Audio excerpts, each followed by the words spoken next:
Hello and welcome to the Caring Matters podcast. I'm Liz Tassone, I'm the volunteer host, and I'm here today once again with Charles Locy. We talked on the previous podcast, you'll see that as part one, about his book called What's in the Well, Comes Up in the Bucket.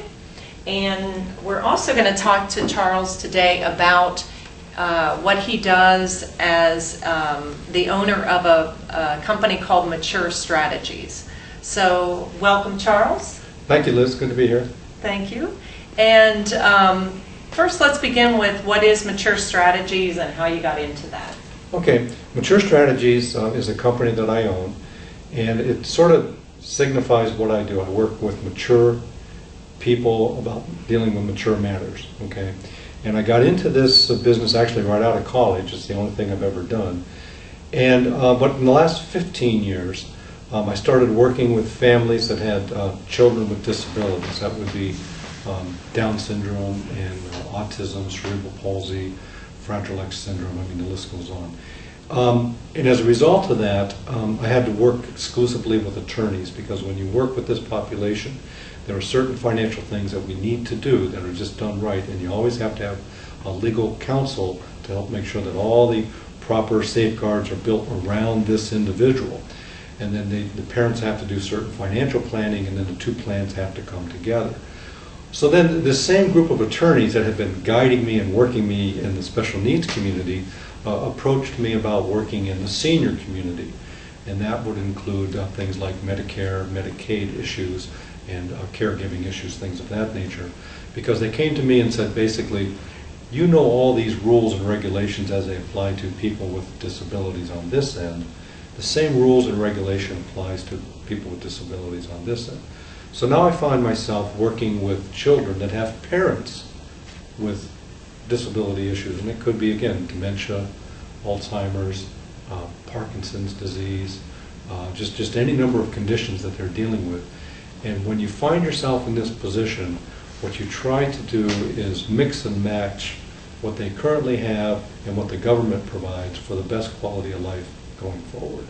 Okay, so it sounds like you're aware of the programs and the services and all the eligibility requirements of Medicaid, of the veterans benefits, I'm assuming, so that you're kind of the go-to guy to kind of see what they might be eligible for and how to kind of protect what they have at this point. Yeah, that's why we call it the crisis asset preservation and protection, because when you protect and preserve the assets for the individual, you'll find is that their quality of life will be better longer. There's a lot of fear out there with seniors that they're just going to run out of money. Mm-hmm. There's a lot of fear out there with children that I'm not sure what to do with mom or dad. Okay, and what we try to do, when the families will permit us, is to set up a situation financially and legally that allows them to maintain their assets for their benefit as long as possible. And even in situations where perhaps they qualify for some government benefits, like Medicaid, for example, there are strategies that they can employ and use that will actually enable them to really get the best of both worlds. So, see, you and I, as taxpayers, we've gone to the government and said, we don't want people dying on the streets, we don't want people dying in the attics and basements. So we, through the Medicaid program and Medicare, are allocating money to take care of these people that don't have families and don't have the means to take care of it for themselves. And that's the humane side of what we do. Then the other side of that is some of these people do have assets that can also complement what we, the taxpayers, are doing. Now, there's certainly plenty of people that don't have any assets. And my heart goes out to those families, because it's a tough situation. But when they do, it works rather well together.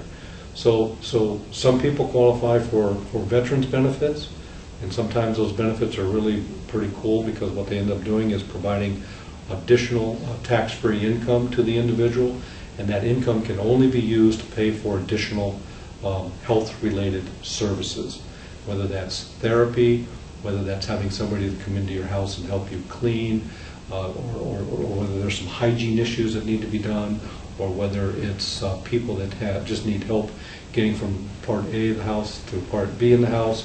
It doesn't really matter what it is, as long as it's a regular, recurring medically necessitated expense, then the Veterans Aid and Attendance can actually come in and pay for that. Now what that means is, again, the person can stay in their own home, or if they're in independent living and they need these services, they can get that.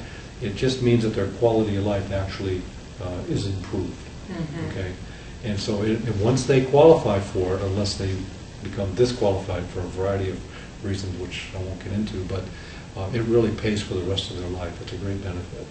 Okay, very good. So how might a family begin this process with you or with another person who does this type of? Sure. The way I meet most people is I meet them through care providers, and that's why it's called crisis, because now we're in a situation where, geez, mom fell again, she's going to be in the hospital, she's going to go through 20 to 90 days of rehabilitation, then she's got to go to either a skilled nursing facility or an assisted living facility. That's where the crisis comes in. People contact me through attorneys and through the care providers, and in some cases through the skilled facilities themselves will contact me to actually meet with them to kind of go over it. And I've positioned myself here in Cincinnati, Ohio to, I don't want to say necessarily be the go-to person, but a go-to person, where people can call me and they'll get good information on what they need to be doing, what they need to be thinking about. I call it the 3M squared, okay? And you have to have your, especially for veterans, you have to have your military documents in order. You have to have your medical, it has to be medically necessary. You have to have the money needs to be in the right place. And then the M squared is Medicaid. And so whatever planning you do, you always have to pay attention to what could the ramifications of Medicaid be down the road. So it is a plan. Sometimes it doesn't look like a plan, but it is a definite strategy that you enter into it, we go through it, and on the back end, mom or dad's going to end up with preserving their assets and protecting themselves going forward. So they contact me any number of ways in the community. Okay, can you give us a little bit of contact information?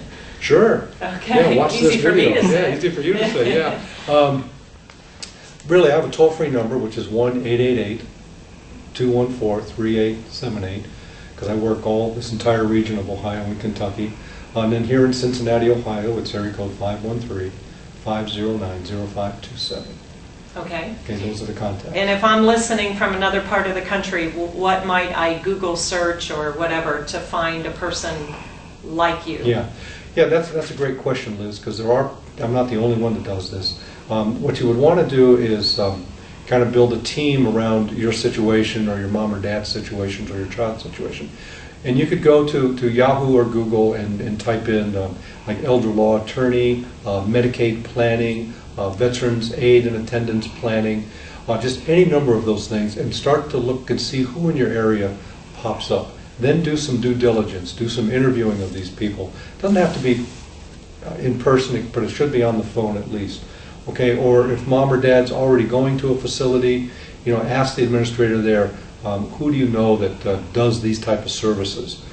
And the whole idea is to protect and preserve the assets and also to maintain their quality of life. Okay, very good. Well, thank you for this information. Well, you're welcome. Appreciate you being here today. I want to thank our sponsors, Vitas Hospice, Hillebrand Home Health, Home Care by Blackstone, Family Bridges Home Care, Lifespan, and Bailey. And I just want to remind us always that caring matters.